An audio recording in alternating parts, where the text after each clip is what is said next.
Namaste, Satiru. Hello, and welcome to this week's episode of The Crossroads of Culture.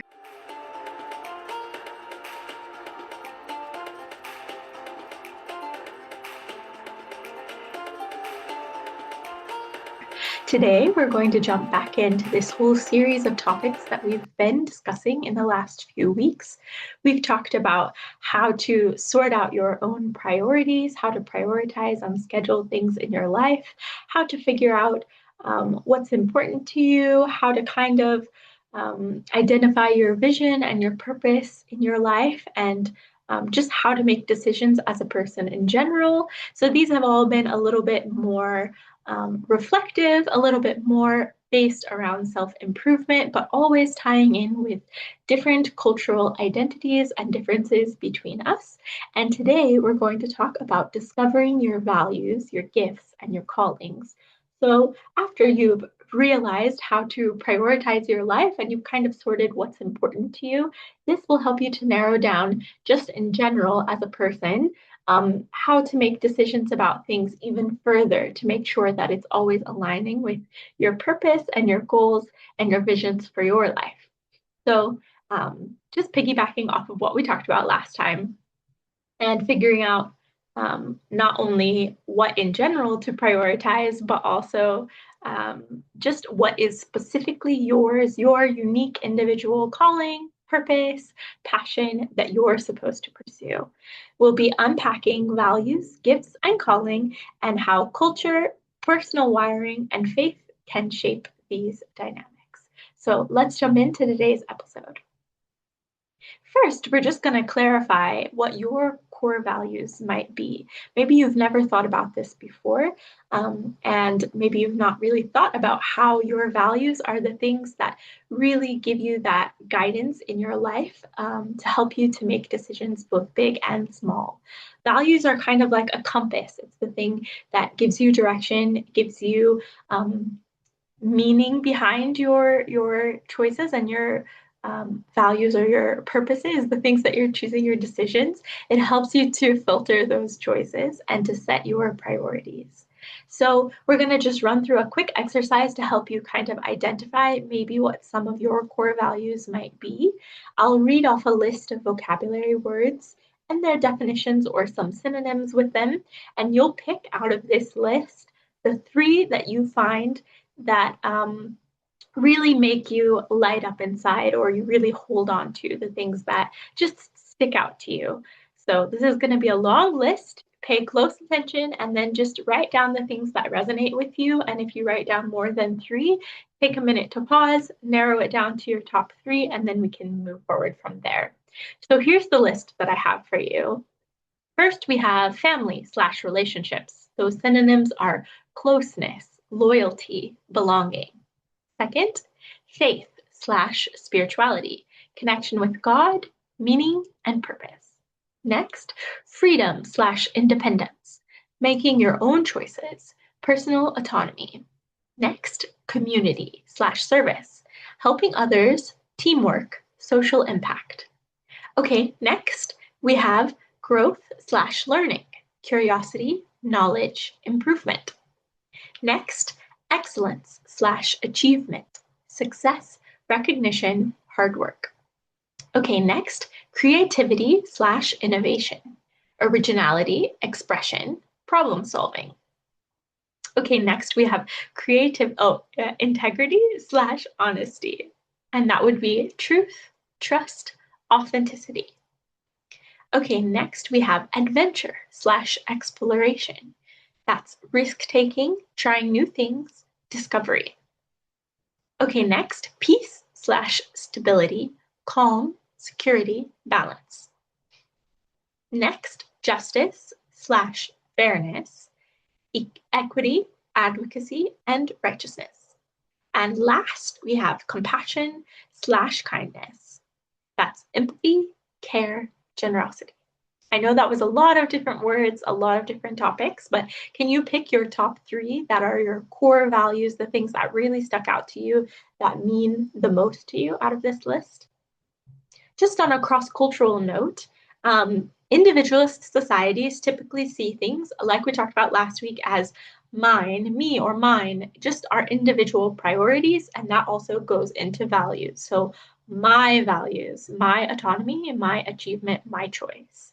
Collectivist societies will see things as our values, like family duty, harmony, loyalty. Those are all collectivist type of ideologies and values. So just think about that and how these two lenses can really change the way that you identify success. If you come from a more individualist mindset, then you might see success, personal achievement, personal promotion, personal financial success, your own discoveries, your own like research or works that have been published. It can go into a whole dynamic of things, but that's seen as my own success due to my own hard work versus a collectivist society that might see things as our success due to the fact that my family raised me well and instilled these values in me. And also, it might be that your successes are seen as success for the community. So if this impacts your community as a whole or the people around you and makes the world a better place in the community side of things, the social side of things, um, then that would be the thing that you see as the success more than just the individual achievement, the impact that's having on the people around you, if that makes sense. So after you've identified your three values, let's move into talking about giftings. So you'll see as we walk through this episode that there's three topics at hand that we're discussing. First are your core values, or those things that really motivate everything that you do, the things that you hold the closest to your heart. The second are your own personal giftings, like your talents and abilities. And the third thing will be how that connects to your calling and what your calling is, what that purpose is in your life. And so it all distills from those things. So next we'll talk about giftings. There is a difference between just learned skills or learned behaviors and giftings, which are natural and give you energy. Giftings are something that you're just born with. It's just natural for you. And then you have skills that you've learned that maybe are not or were not natural to you at the beginning, but maybe now they are after much practice. So of course, you can take the things that you've been educated in as your skill set, and those are all really good and can help you in figuring out what your calling might be. But your natural giftings, like if you're a people person, a good communicator, someone who brings peace in difficult situations, someone who is really energetic and joyful and just brings life and light to the room, those types of things are things that you're born with, your natural giftings, and those can also play into maybe a more fulfilling calling for you than just your educational achievements or your learned skills, even if it's something creative like learning how to play an instrument or there's so many things you can learn, artistic things, so many things that we can learn, languages or whatever. But what are your natural giftings? So, first, think what activities make you feel alive, even if they're hard work. Even having a propensity for learning languages or picking up musical skills or something, even if it's hard work, it could come as a natural talent for you that's actually not that difficult, and that could be a natural gifting in your life.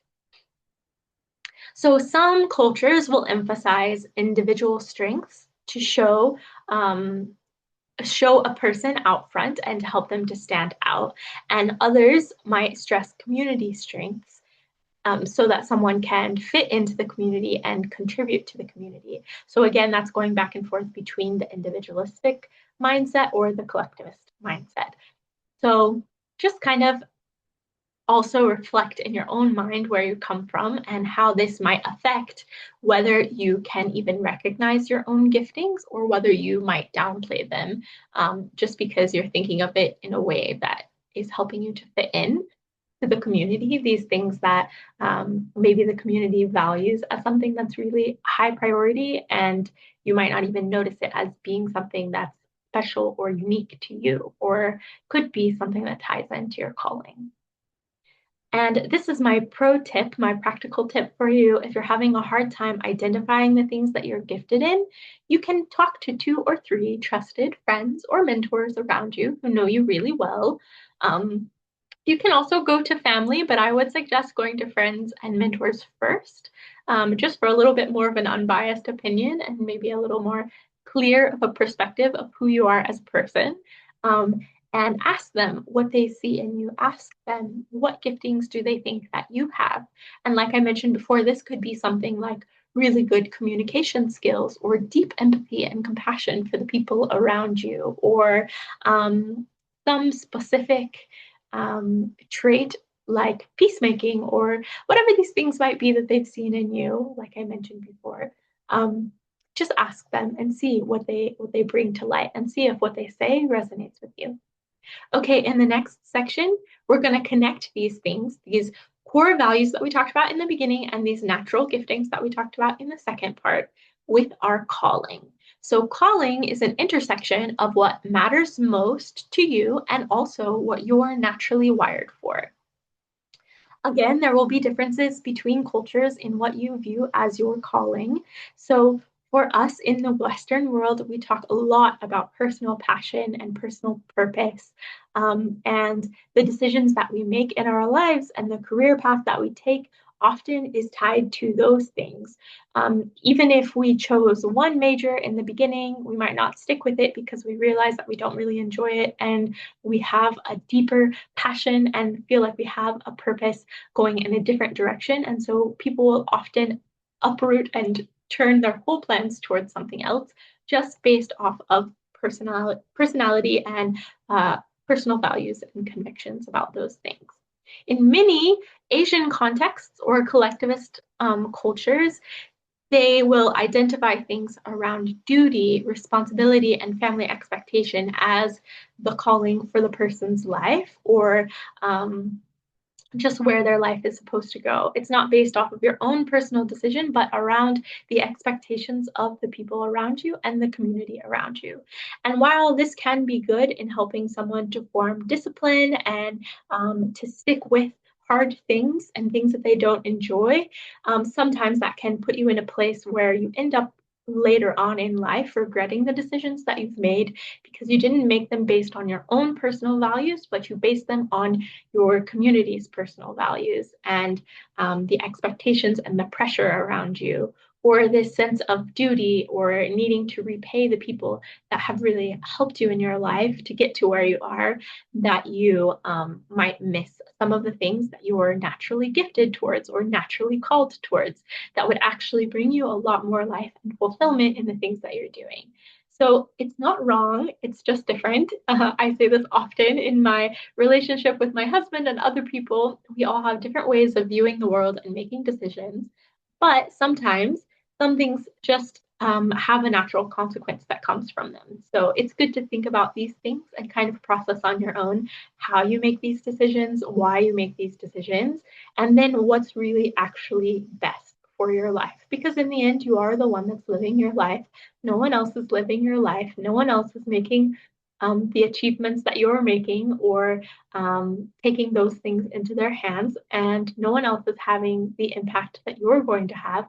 And no one else is built just as uniquely individual as you are. And so it's just good to think about these things and reflect on them and then decide if you want to make a different choice moving forward. So you could value family and have a gift for leadership, as an example. So maybe it's natural for you to lead people around you, and people are naturally drawn to you and naturally follow you. And those are great things. And you could also value your family and also your community's expectations, your family's expectations around you.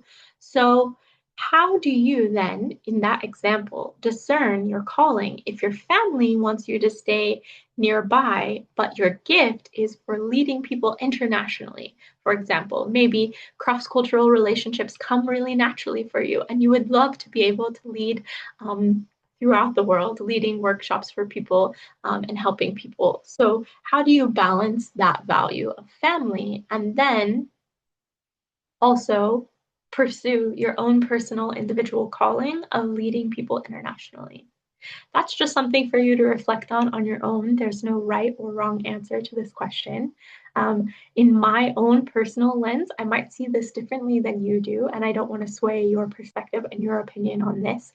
So if you'd like to share what your thoughts are about this specific scenario, you can comment below.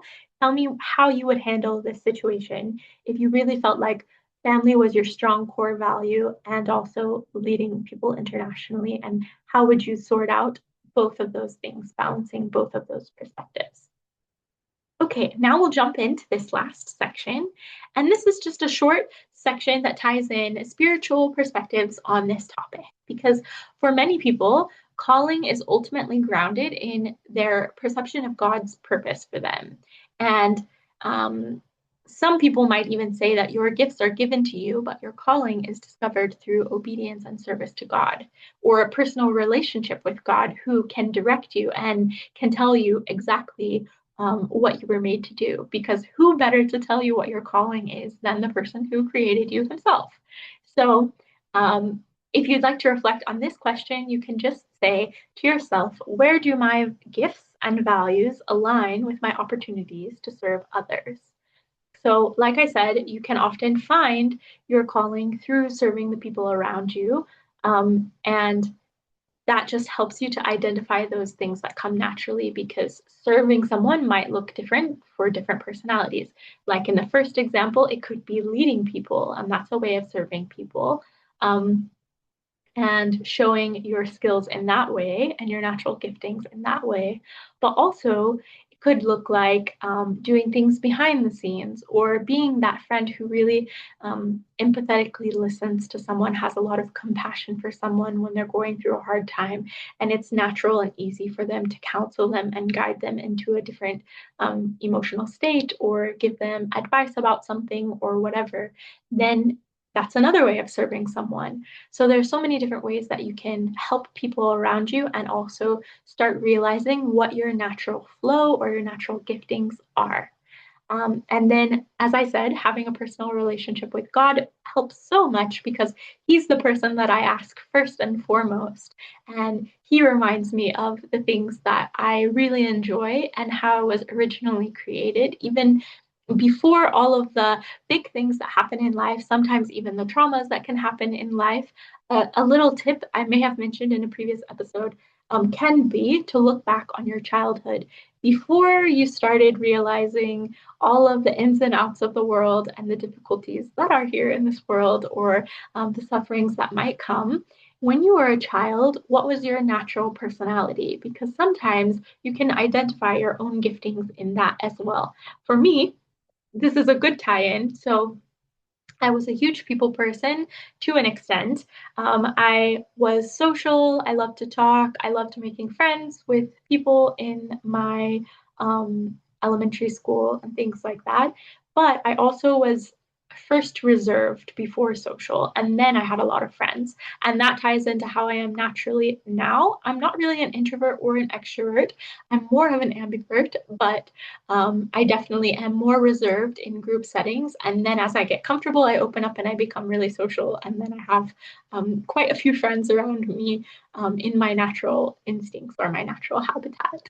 And I also really, really loved learning about other cultures, other languages, other countries, foods, and all of these things from a really young age. I was always learning about these things.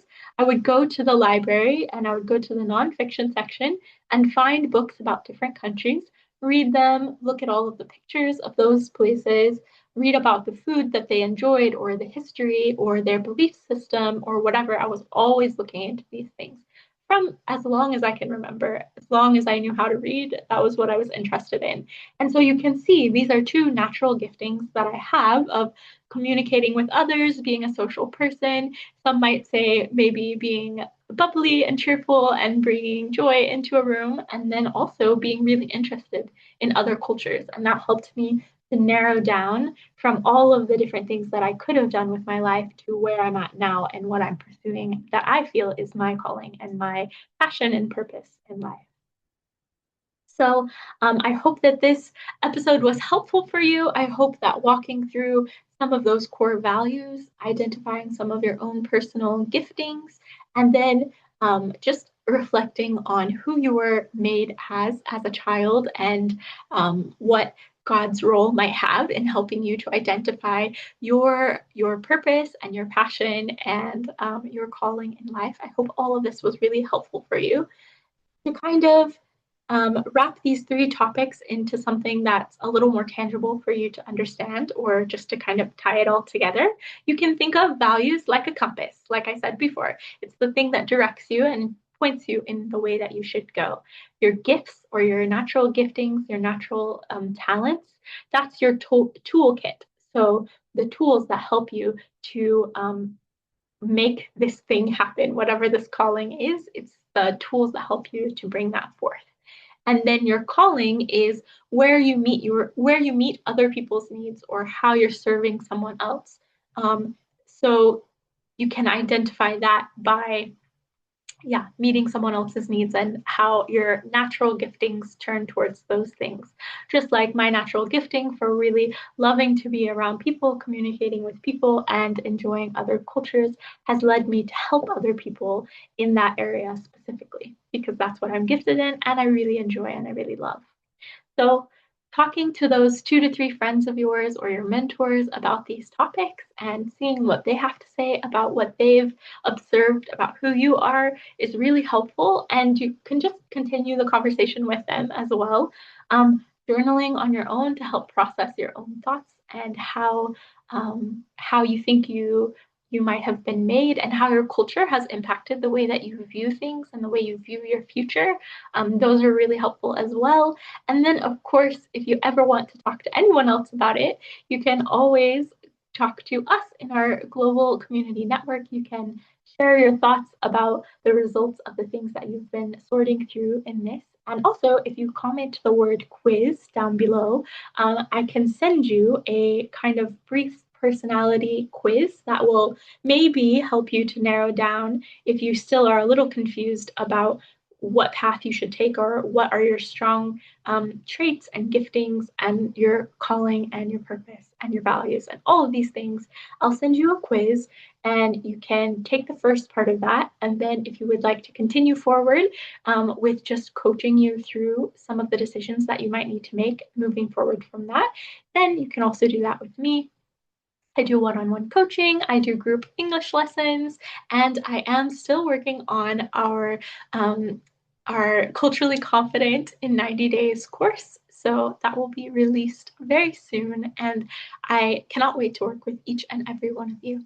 So, friends, thank you so much for listening today, and I just hope and pray that as you sort through these things and you identify those passions and purposes inside of you, that God will be the one who directs your path and gives you clarity in everything that you do.